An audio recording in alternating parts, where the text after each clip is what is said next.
السلام عليكم ورحمة الله وبركاته. في فيديو جديد من فيديوهات المونتاج العقاري. اهلا بكم يا شباب، عاملين ايه؟ يا رب تكونوا بخير. اتأخرنا شوية من ساعة الفيديو اللي فات، ناس كتير جدا طلبت فيديو تاني عن المونتاج العقاري، بس كنت مشغول شوية، فأقرب فرصة جت قلنا يلا بينا نصور فيديو جديد. اللي هنقوله النهارده بإذن الله في الفيديو ده مفيش أي شرح ليه على اليوتيوب، أو ممكن يكون فيه حاجات قليلة، بس يعني أنا دورت كتير جدا ما لقيتش ليه أي حاجة.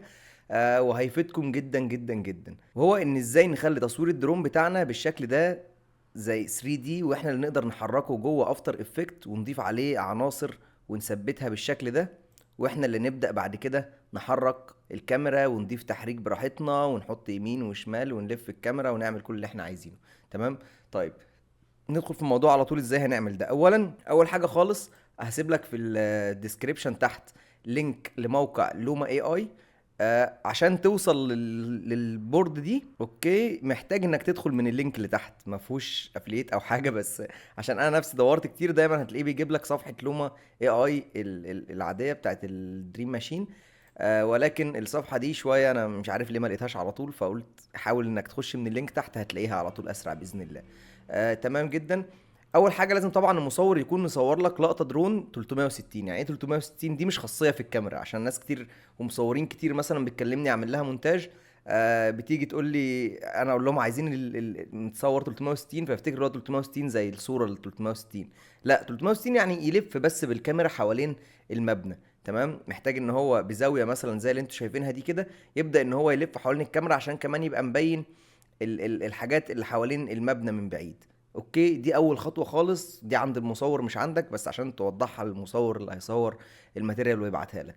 بعد كده تاني حاجه هتروح داخل هنا على الويب سايت، هتدوس كرييت وتبدا تعمل ابلود للفيديو بتاعك. تمام، عملنا ابلود للفيديو. الفيديو هياخد حبة وقت تحميل حلوين، يعني ما تقلقش، سيب البي سي بقى وسيبه هو يحمل. دايما لو انت هتشتغل مثلا في الفيديو ده النهارده، حاول تبقى من بالليل سايبه بيعمل، عشان ممكن مثلا ياخد ساعة ساعتين على حسب حجم الفيديو وحسب الريزوليوشن بتاعه كده. اوكي. بعد ما يخلص هيجي معاك بالشكل ده، هتدوس عليه، بص هيبدأ ان هو عمل لك الفيديو 3D. طبعا ده مشهد انا كنت جايبه من على النت، يعني مشهد متصور 360، بس هو ما كانش 360 خالص، يعني هو كان بس ايه، واخد زاوية واحدة، يعني كان واخد زاوية واحدة كده من هنا. فلما جيت ابص من هنا، طبعا ده كله طار معايا، ما بقاش 3D معايا ولا حاجة، لان المشهد كان متصور من الزاوية دي بس كده بالشكل ده. فهو اظهر لي الحاجات زي ما انتم شايفين، عمل لي 3D موديل. 3D يعتبر الحاجات اللي ظهر له في الكاميرا، ولكن انت هتحاول المصور تخليه بص يصور المشهد يكون بزاوية شبه الزاوية دي كده شوية، عشان يبين برضو كل العناصر، ويبدأ يلف حوالين العنصر بتاعك او الحاجة او الارض او المبنى اللي انت عايزه يظهر او تشتغل عليه، يعني يبدأ يلف حواليه. تمام، يعني يبدأ يلف مثلا بزاوية واطية زي كده الاول. تمام، يبدأ يلف حواليه كده بشكل كامل بالكاميرا. تمام، وبعد كده ايه، يطلع لفوق شويه بيها ويبدا يلف حوالين المبنى بالشكل ده. هيطلع معاك الموديل مظبوط جدا زي ما انتوا شايفين هنا كده اهو. الموديل مظبوط، كل حاجه محتاجينها ظاهره معانا. طيب، بعد ما نخلص الخطوه دي والموقع خلص خلاص، عايزين بقى نحمل ده يبقى موديل 3D معانا. هنعمل ايه؟ هنيجي على العلامه دي نضغط عليها، بعد كده نضغط على جاوزن سبلاتنج دي. تمام، ونحدد المكان اللي عايزين نحمل فيه ونحمله. هيبقى معانا فايل مضغوط، فايل بصيغة بلاي. اوكي. طيب، نروح بقى الافتر افكت ونقول هنعمل ايه. تمام، اول حاجة نمسح كل الكلام ده. تمام، الفايل جاي معانا بالشكل ده اهو، الجي اس بلاي ده. بتبدأ تمسكه وتسحبه. اول حاجة، اول ما تخش طبعا تعمل كومبوزيشن. للي ما يعرفش، كومبوزيشن، نيو كومبوزيشن، تبدأ تحدد المقاس بتاعك للكومبوزيشن على حسب ما انت عايز. احنا طبعا هنا عايزينه بالطول سوشيال ميديا في 1080 في 1920. تمام، اوكي.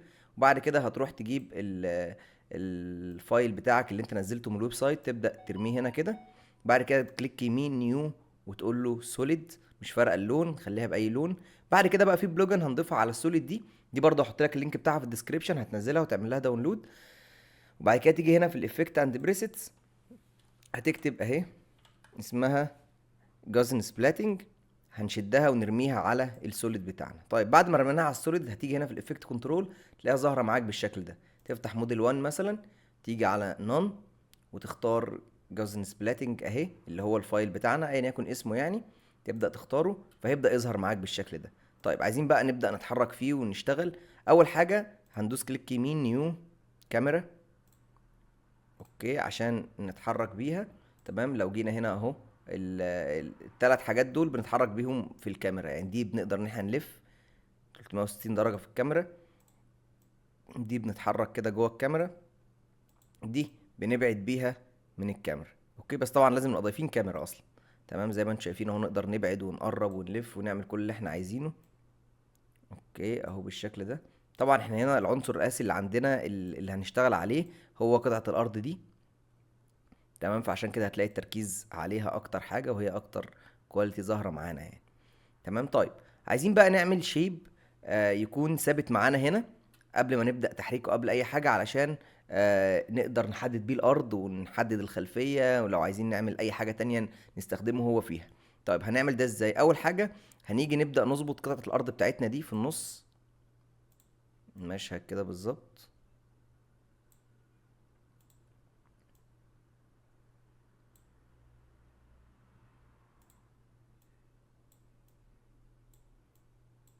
تمام، بعد كده كليك يمين، لا مش كليك يمين، بعد كده هنيجي على اكتف كاميرا هنا ونقول له كريت كاميرا فروم 3 دي فيو. تمام، عمل لنا كاميرا جديده اللي هي كاميرا 2 دي. هنيجي على كاميرا 1 نعمل لها ديليت. تمام، بعد ما مسحنا كاميرا 1 كده معانا كاميرا 2 بس. هنيجي كليك يمين نيو ونقول له نال اوبجكت. اوكي، هنخلي النال اوبجكت دي 3 دي، وبعد كده نربطها في البرنت لينك هنا بالملف البلاي بتاعنا. وبعد كده هنروح على الكاميرا ونربط الكاميرا بالنال. تمام، وبعد كده هنروح نعمل كليك يمين نيو ونختار سوليد. ليه ضفنا سوليد بالذات؟ علشان نقدر بعد كده ان احنا نعمل لها كومبوزيشن ونضيف فيها اي حاجه احنا عايزين. نقدر يعني احنا نعمل لها تراك دلوقتي، ونقدر بقى ان احنا نعمل كومبوزيشن للتراك ده، ونقدر ناخد منه نسخ ونضيف فيها بقى كل العناصر اللي احنا عايزينها وكل الحركات اللي احنا عايزينها. اوكي، فهنيجي على السوليد دي هنخليها 3 دي، وبعد كده هنربطها بالنال اوبجكت بتاعتنا. بعد كده هنيجي دلوقتي، احنا دلوقتي لو جينا اول حاجه هنفك الربط هنا بتاع النل ده، هنيجي هنا عليه نخليه نل.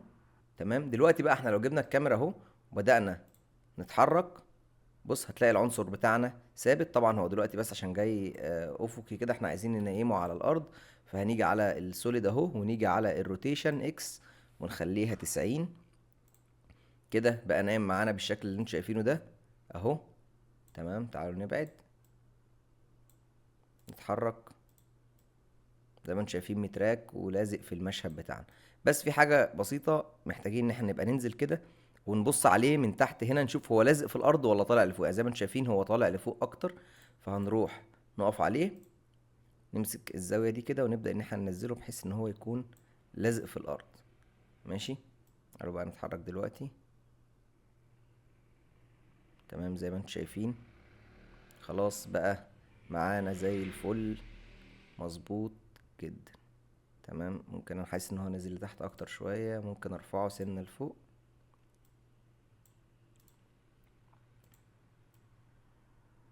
تمام، دلوقتي انا شايف ان هو مظبوط معايا. اقدر بقى ان انا اخد السوليد دي واروح. طبعا السوليد اللي انا عملتها الاول دي اخد منها نسخة كنترول دي، واطفي اول واحدة دي دايما اخليها معايا، دي السوليد اللي متراكة المشهد، عشان هاخد منها بعد كده كوبيهات تانية. ماشي، وبعد كده اجي هنا ابدا ان انا بقى اقدر اني اتحكم هنا من الاسهم دي. لازم اتحكم من الاسهم، ما امسكش السوليد والعب بيها انا كده، لا لازم اتحكم من الاسهم دي علشان التراك بتاعها والبعد ما يبصش. اوكي،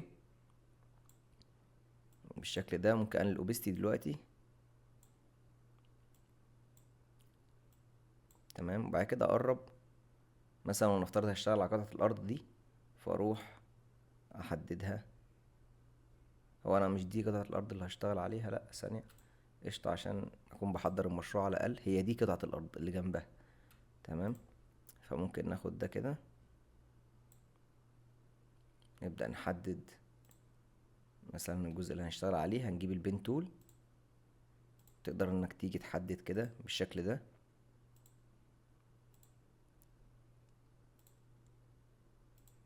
القطعة مثلا اللي انت هتشتغل عليها، لو جينا بصينا دلوقتي على التراك بتاعها، تمام، هنلاقيه زي الفل.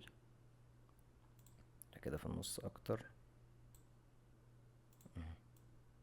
تمام، التراك بتاعها زي الفل معانا، براحتنا بنتحرك، الدنيا في اللذيذ اهي.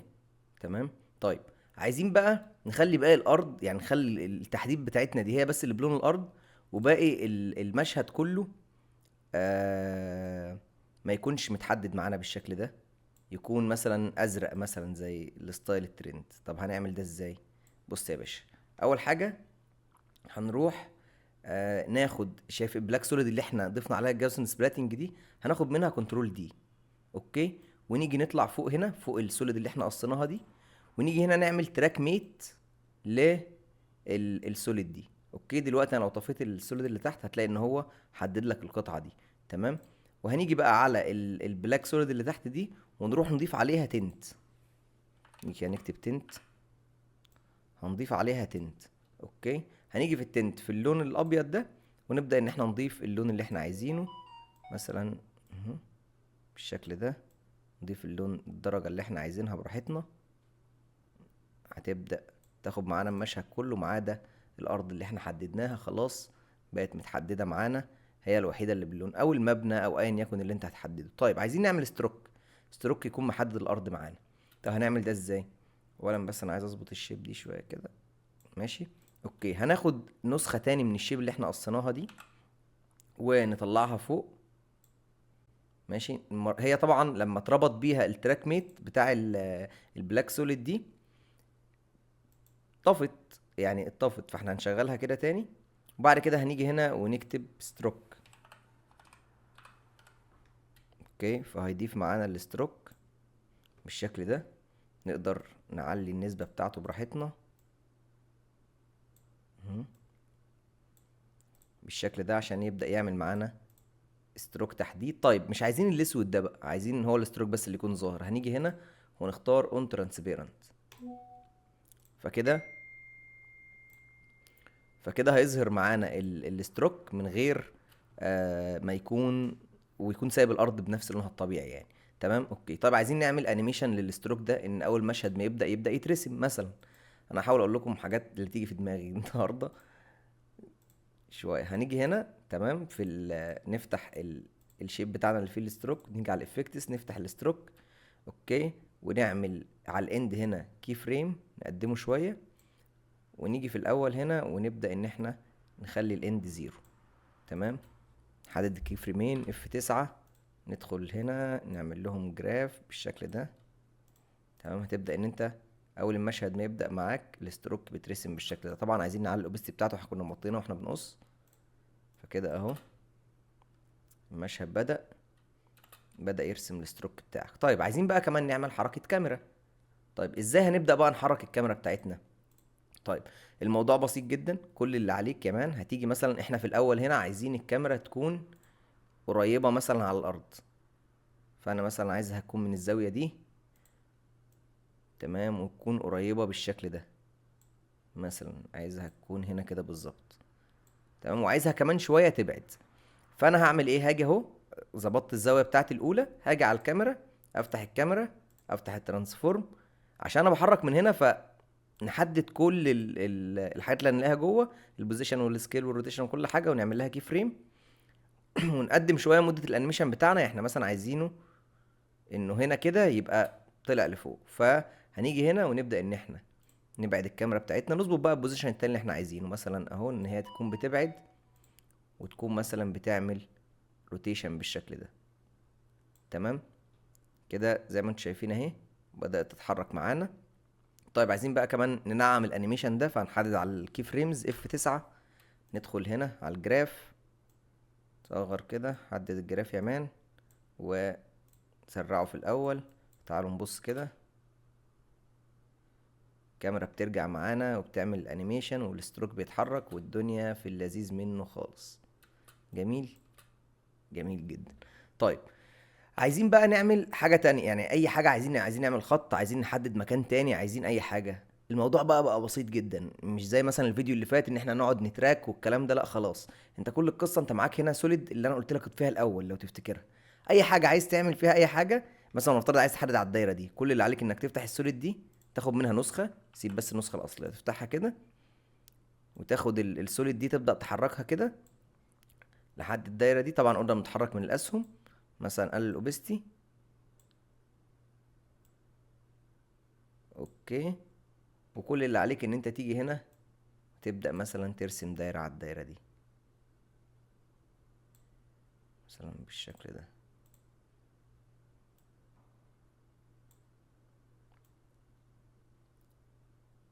بس يعني انت دلوقتي لو حركت الكاميرا هتلاقيها خلاص بتتراك معاك الدايرة والدنيا تمام اهي متحددة على الدايرة. طيب عايزينها تكون الدايرة دي بلونها الطبيعي مثلا، فعادي هنروح ناخد نفس البلاك سوليد اللي هي في الجاوزن سبلاتنج بس اللي ما فيهاش التنت، ناخد مثلا منها كنترول دي، نرفعها فوق الشيب ده ونربطها المرة دي التراك ميت بالشيب ده. نفتح الشيب، لا ثانية انا خدت شيب غلط. فين الشيب بتاعنا هنا؟ اهو. تمام، نرفعه بس لفوق، نربطها بالشيب بتاعنا. بس كده يا باشا، اهو هتلاقيها اتحددت معاك. نفس الكلام، عايز تعمل ستروك كنترول دي، خد نسخة كده من السوليد اللي انت قصه. تمام، تعال حط عليه بيان ستروكك الجميل، علي النسبة براحتك، خليه اون ترانسبيرنت، علي الاوبستي براحتك. بس يا مان بقى معاك تحديد على الدايرة اهي، بص ومتراكه معاك في المشهد وماشيه وزي الفل. طيب انت عايز دلوقتي تضيف حاجه خارجيه غير السوليد، يعني مش مجرد سوليد وهتقطعها. ايه كل اللي انت محتاج تعمله؟ برضو الموضوع بسيط، هتيجي على البلاك سوليد هنا، كنترول دي اللي احنا كده اشتغلنا عليها، ناخدها تمام اهي، ونروح نعمل لها كليك يمين بري كومبوز. تمام كده، البري كومبوز ده لو فتحناه، لو طفينا من هنا دي وضفنا اي حاجه جواه، خلاص هتضاف معانا في المشهد معمول لها تراك. يعني مثلا عايزين نضيف صوره في حته معينه، عايزين نعمل انيميشن لحاجه، هنعمل انيميشن هنا، هنطلع بره نلاقيه اتضاف. مثلا هجيب لكم مثال ان احنا هنضيف اي صوره مثلا، ولا نفترض مثلا ان هو بيتكلم ان في هنا مبنى معين ما، فكل القصه انك هتجيبه تسحبه هنا في الكومبوزيشن ده. طبعا عايز بقى تظبط راوندس، عايز تعمل ستروك هنا، عايز تعمل حركه اصلا لل للمبنى ده، عايز تعمل اي حاجه اعملها جوه المشهد ده عادي خالص، كانك شغال على الافتر افكت عادي خالص. بعد كده اطلع بره الكومبوزيشن بتاعنا، هتلاقيها جت معاك اهي بالشكل ده ومتراكه والدنيا تمام. لو حطيتها في اي حته تبدا تلاقيها معاك اهي. المشهد بص بيتحرك، هي لازقه في المشهد. عايز تعدل البعد بتاعها لفوق مثلا، فانت ممكن ان انت تيجي اول حاجه نخليها مثلا في اخر الكومب بتاعنا من تحت عشان نخليها تقف لفوق كده. تمام، وبعد كده نيجي نعدل في الانكر بوينت بحيث ان احنا نخلي الانكر بوينت هنا. تمام، فممكن نعدل في الانكر بوينت بالشكل ده، بس هنخلي الانكر بوينت في الحته اللي هنخليها مقلوب. تمام، ونيجي هنا اهو على الاكس اكس، ونبدا نرفعه بالشكل ده مثلا، ونفترض ان احنا كاننا عايزين نقول ان عند الدايره دي في المبنى ده، فاحنا ممكن نوديها كده اهي، ونبدا ان احنا نلف من الاكس بوينت ده اس اكس. تمام بالشكل ده مثلا، هنيجي نبص تلاقي اهو المشهد متراك معاك وهي لازقه في الدايره. تعالوا نعمل حركه كمان اهو، افتح الكاميرا مثلا، نفترض جينا هنا الحركه دي، تعالوا نعمل هنا مثلا حركه تاني، انها مثلا نفترض بتبعد اكتر، تلف اكتر. شايف زي ما انت شايف، بص التراك لازق بالظبط، الدنيا مظبوطه جدا اهو. ادي اول حركه، ادي تاني حركه، كل حاجه معاك تمام. وعلى هذا المبدأ بقى في كل حاجة، عايز تضيف شيب، عايز تضيف خط، عايز تضيف اي حاجة ضيفها في السوليد دي، هتعمل لها كومب وتضيفها في الكومب. طبعا كل حاجة تعمل لها كومب لوحدها، لو رحت ضفت في الكومب القديم هيتمسح اللي كان فيه. تمام، فكل حاجة تعمل لها كومبوزيشن وتروح تضيفها فيه وتعيش تحطها في المكان اللي انت عايزه في المشهد. والفيديو بتاعك خلص يا باشا، ناقص بقى التقفيلات الأخيرة والكلام ده. عايز يعني انا عايزكم تعملوا حاجات، تعملوا فيديوز وتبعتولي، اعملوا فيديوز من النوع ده وابعتولي. آه، بص الموضوع كده بقى سهل قوي، انت اي فيديو 360 لاي حته ارض الصحراء حتى على النت تقدر تجيبه من اي موقع. عندك بيكسلز، عندك بيكسابي، دي حاجات فري تجيبه منهم وتعمل له جاوزن سبلاتنج، تخلي الفايل بلاي وتشتغل عليه. ووريني الدنيا ايه عشان نشوف احنا هنوصل لفين مع بعض، عشان احاول بقى اعلي في الفيديو الجاي. يعني الفيديو الجاي احاول اخلي الليفل نابجريده اكتر بقى، مثلا في افكتس معينه، نقول افكار معينه. بس ده بداية الطريق اللي حرفيا مش موجود كامل كده، موجود اجزاء بس مش مفيش فيديو قايل لك ازاي كده. من اول ما انت خدت الفيديو رحت عملته في لوما اي اي، جيت ظبطت الكومبوزيشن بتاعك، ظبطت السوليدز بتاعتك اللي هتشتغل عليها، ظبطت الكاميرا بتاعتك، انت كده خلاص يا مان اهو. الدنيا جاهزة معاك، ها ضيف شيل حط خلص. كل حاجه معاك تمام. واقفه بقى على ابداعك انت وعلى دماغك في الافكار بقى والاضافات اللي انت هتضيفها. بس كده الفيديو بتاع النهارده يكون خلص. لو عجبكم ما تبخلوش علينا بقى بلايك وكومنت، تقولي في رايكم وتقولوا لي محتاجين ايه الفيديوهات الجايه، وباذن الله نعمل فيديوهات عقاريه اكتر باذن الله. وسبسكرايب يا شباب. يعني فرحت بصراحه ان احنا وصلنا 20000، بس سبسكرايب بقى نوصل ل 100000 باذن الله. وهحاول التزم اكتر، بس بجد يعني الوقت عندي بايظ خالص. بس خير. والسلام عليكم ورحمه الله وبركاته.